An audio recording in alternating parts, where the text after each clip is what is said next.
In this video, I'm going to count down my top 10 most wanted WWE Mattel Elite figures from the original ECW.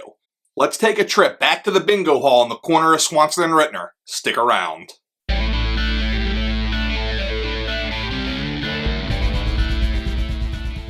What's up, friends? Welcome back to my channel. Welcome back to... If you're new here, welcome my nerdy friend. My name is Matt, and this is Nerdzoic. On this channel, you'll find my secret recipe combination of action figures, nostalgia, and just general nerdiness. If you enjoy that type of thing, go ahead and smash the subscribe button and come back here every Tuesday and every Thursday at 10 a.m. Eastern Standard Time for a new video. Growing up on the outskirts of Philadelphia, Extreme Championship Wrestling has a very special place in my heart. Back in the day, I'd stay up late on Saturday nights just to watch the TV at like 2 in the morning, and I was even able to meet a bunch of the different wrestlers when they would do autograph signings at the nearby Neshaminy Mall. From Bam Bam to Taz to the Blue Meanie to Al Snow, I got to meet all these guys, and it was just an amazing part of my teenage years. Al Snow in particular was an interesting meet. I'll save that story for another day. Here's actually a picture of me and my brothers at an autograph signing that the Sandman did back in either 97 or 98, somewhere in there. Shockingly, it was at a beer distributor. So yeah, I think it's fair to say that ECW has a very special place in my heart, and it's very nostalgic for me. I'm an equally big fan of the Mattel Elite figure line. One of the things I love about the Elite line is it gives me a chance to right a wrong. I never got in on collecting the Jakks Classic Superstars line, so this is my opportunity to go back and get some of the legendary characters that came out in that line. Plus, the Elites are better. They're better articulated, they're better sculpts.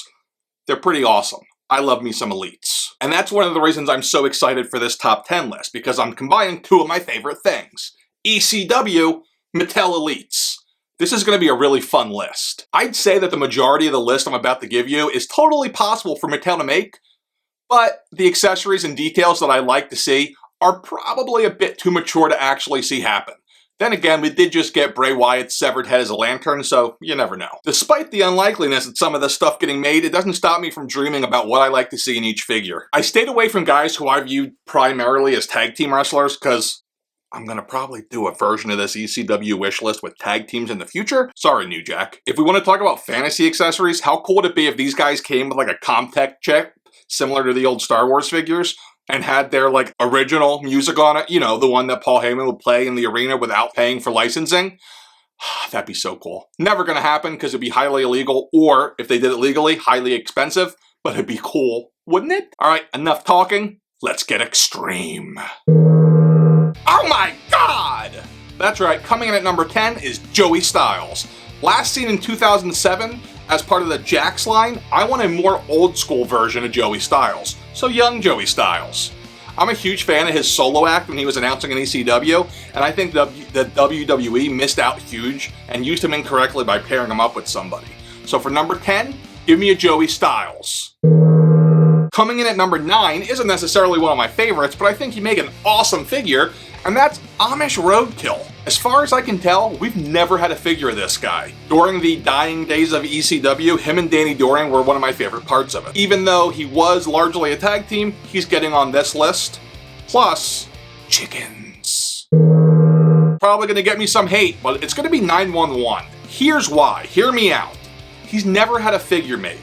That's why I want him. He's like living, well, in this case it'd be plastic, testimony to the fact that Paul Heyman can put anyone in a spot that they can succeed in. It's really insane because the guy sucked everywhere. Paul Heyman brings him in, has him do one move, gives him one job, doesn't have him talk barely at all, and somehow he's over. That's why he comes in at number 8. Number 7, Rob Van Dam. I'm talking Mr. Monday Night version with those old school ECW spray painted tights he used to wear. Love me some RVD. As far as RVD goes, he needs to come packaged with the ECW television title. By the way, is it just me? I really missed having like a television title as a belt. I feel like that's something TNA missed out on. I hate that Vince never will do it. And I really thought AEW was finally going to fix this, but instead we get the TNT belt. Television belt would have been great. I don't know why, I just like it. Also, pack him with the ECW version of a television belt. Number 6 is No Gimmicks Needed, Chris Candido. He is a very plain but very underrated wrestler and action figure, and he hasn't been seen in plastic form since the original San Francisco toy maker line. Like I said at the top, he was known as No Gimmicks Needed Chris Candido, and the same thing applies to his toy. He doesn't need to come with anything. Just pack him. Strike that.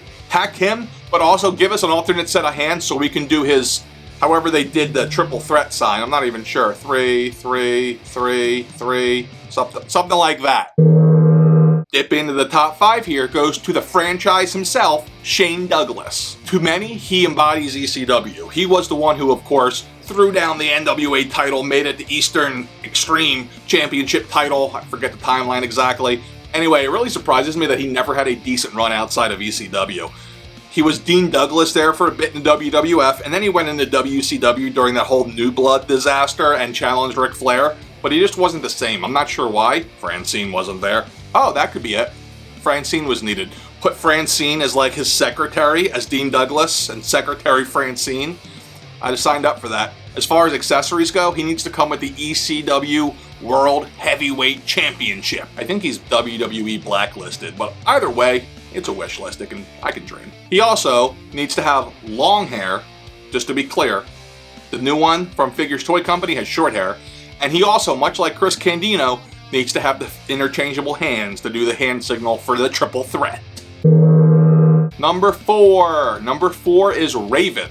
Raven might be one of the most made wrestlers in figure form, especially when you consider he's been made by 4 major companies now. WCW, ECW, WWE, and TNA. I don't know if anybody else has done that. If anyone knows, hit me in the comments, I'm really curious. He never had a classic Superstars. As far as what I like to see him come with, he'd come with a cloth leather jacket, a cloth t-shirt, that's removable, and then the cloth flannel shirt that he'd wrap around his waist. Raven's one of those few guys who had a pretty darn good run in all 3 companies also, so let's see it happen. Number 3 is the suicidal, homicidal, genocidal Sabu. He would of course come with his turban, and of course he needs some barbed wire, because my first memory of him is that insane Born to be Wired match he had with Terry Funk, where they had to cut them out of the barbed wire. Yeah, that was nuts. He was in the original San Francisco toy maker line. He was also in the Jakks Ruthless Aggression line, which is a really good figure, but I want a new one because it's Sabu, and if you're going to make this list, you can't not have Sabu on it. The mood is about to change! That's right, number 2 is Taz. Taz for a long time was my favorite wrestler. I loved his whole shtick. It was awesome. And here's the thing you might not know. The last true ECW Taz we got was a San Francisco toy maker Taz. That means all through Jakks, all we got was the Taz with the 2 Z's. No FTW, we got Taz. We need a Taz with the full FTW on his hand. We need him to come with his little towel, and it needs to look like him. Honestly, I never cared for any of the Jakks Tazes. I didn't feel like that they really looked like him. So let's get a new Taz. Before I reveal number 1, I have some honorable mentions.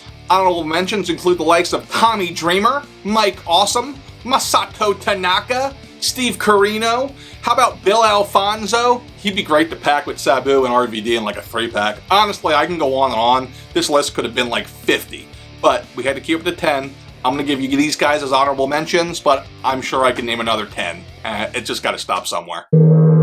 Number 1 is the hardcore icon, the Sandman. The Ruthless Aggression line from Jakks gave us a decent Sandman, but we need a ECW version, not a WWECW version. As far as what he comes with, kendo stick, obviously, right?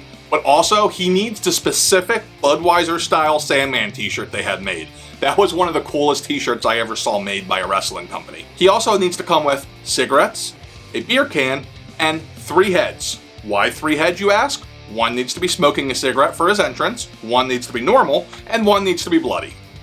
In fact, go ahead and put a bloody head with all of these figures. Why the hell not? They were bleeding pretty much every match anyway. Now it's your turn, guys. Jump down in the comments below and tell me what you think about my list. Tell me if I missed anyone, which I know I did, but tell me how you would have changed it. Where would yours have been? I want to hear about it. Comment me. So this video is part of a 3-part series that I'll be doing over the next week or so. On Thursday, tune in and I'm going to do my WCW version of this list, and then next week I'll be doing the WWE version. Be sure you guys subscribe so you don't miss any future content. There's going to be more wrestling figure content coming your way. Until then, stay cool and stay nerdy.